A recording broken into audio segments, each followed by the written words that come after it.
The experience of missing time can leave us quite shaken and mystified. What has happened to that wedge of eventful and meaningful living that we will never get back? Two Weird World viewers have contacted us regarding experiences of this bizarre and unexplainable paranormal phenomenon. In these two stories, we hear of Mark's frustration at all the hours of his unpaid work, while Mitchell relates his astonishing repeat experience with two identical lost time glitches. Sweat and Tears. Laura Lee Vaughanholt, who currently lives in southern Ecuador, is fascinated by time-slip stories and recently discovered that her oldest son had experienced an event whereby hours of his own time went missing. The annoying part for him was that he was being paid for the quite hard labour he was carrying out during those missing hours. What she suggests is perhaps slow time. The property where Laura Lee lives includes a main house, a guest house situated near the front, and a worker's cottage at the other end, nestled among banana plants. On this particular day, she had employed her oldest son Mark, then 20, to do some work at the worker's cottage, which involved preparing it to be painted. He was to spread and smooth some empaste in a number of places where the old empaste had chipped away. She explains that empaste is a kind of plaster that local people use for smoothing over bricks or adobe before painting a building. Also, that it is quite laborious work, as the empaste has to be mixed to just the right consistency and then smoothed evenly so that no texture shows. The process is invariably very time-consuming. She was aware that Mark had been working for at least 45 minutes when he checked the time. To his surprise, he saw that it said only 2 minutes had passed since he began work. He knew that he'd been working longer than that, as it takes a lot more time than 2 minutes just to mix the empaste. Mark figured that perhaps the battery in his watch had simply stopped working.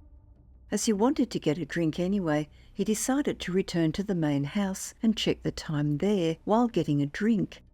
To his astonishment, all of the clocks in the main house agreed that only 2 minutes had passed since he had started work up at the worker's cottage. In actual fact, Mark later read Laura Lynn's account of his experience and corrected her on one particular detail. He said that he had been working a lot longer than 45 minutes. He had actually been working for several hours because he had been able to finish one entire wall. He remembers being really annoyed because he had been working for such a long stint but wasn't going to get paid for it. Technically, by the clock, only 2 minutes had passed, but he knew it was actually several hours due to the amount of work he'd finished in that time span. Laura Lynn remembers Mark asking about it at the time. She affirmed to him that the time on the clock was accurate and remembers him being really frustrated. What he maintained was true. There is no way to finish spreading empaste on an entire wall in just 2 minutes.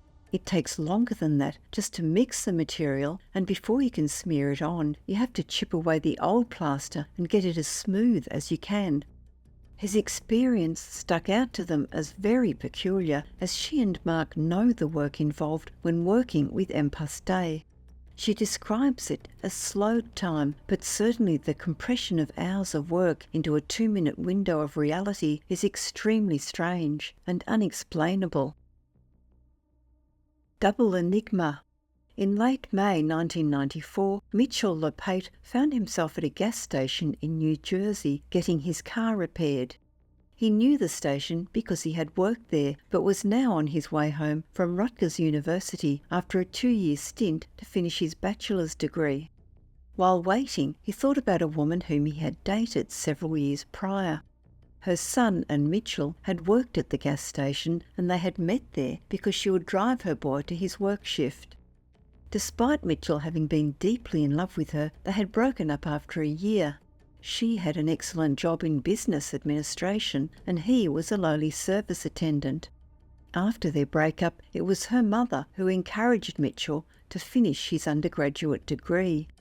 With all these memories buzzing around in his head, he impulsively called her on the nearby payphone. His ex-date answered, and he explained where he was and why, then followed up on her previous promise to go on a lunch date with him sometime. They decided to go to a quaint town along the Delaware River, not far from where Washington's forces had crossed in order to defeat the British. It was a town called New Hope in Bucks County, Pennsylvania. They met at her house around noon for the approximate 1.5-hour drive, arriving at New Hope at around 2 p.m. Mitchell explains that the lovely little town has lots of small shops and stores and is very tourist-like, but in a quaint way. He and the woman strolled around, stopping in shops, talking to local vendors, and in general having a great time. Their time together just flowed as if it were a natural thing to be in each other's company again. Finally, after what felt like several hours, Mitchell said casually that it must be close to 5 p.m. by then, suggesting they go home to avoid some of the traffic. She agreed, so he glanced at his watch, but to his dismay it read 2:20. He sighed in disappointment, then laughed, saying, "Wouldn't you know it, my watch has stopped." He then asked what time it was on her watch. She glanced at it, then looked up in surprise. "It's 2:20. They both stared, then said to each other, "That's impossible." They knew that they had spent several hours walking around. There was too much to do and too many shops to visit. So they went into a nearby store and looked up at the clock on the wall, which said, of course, 2:20. They were both stunned and just overwhelmed, trying to figure out what had happened and what this meant, if it were possible to understand. They knew how long they had been visiting. It was like their internal clocks verified it, but there was no disputing their watches, nor the clock on the wall. In fact, at one point they had stopped for a tarot card reading just for fun, and that in itself took close to 15 minutes. What was harder to imagine was that his walking companion was a very level-headed individual, unlike Mitchell, who described himself as definitely intrigued by strange happenings.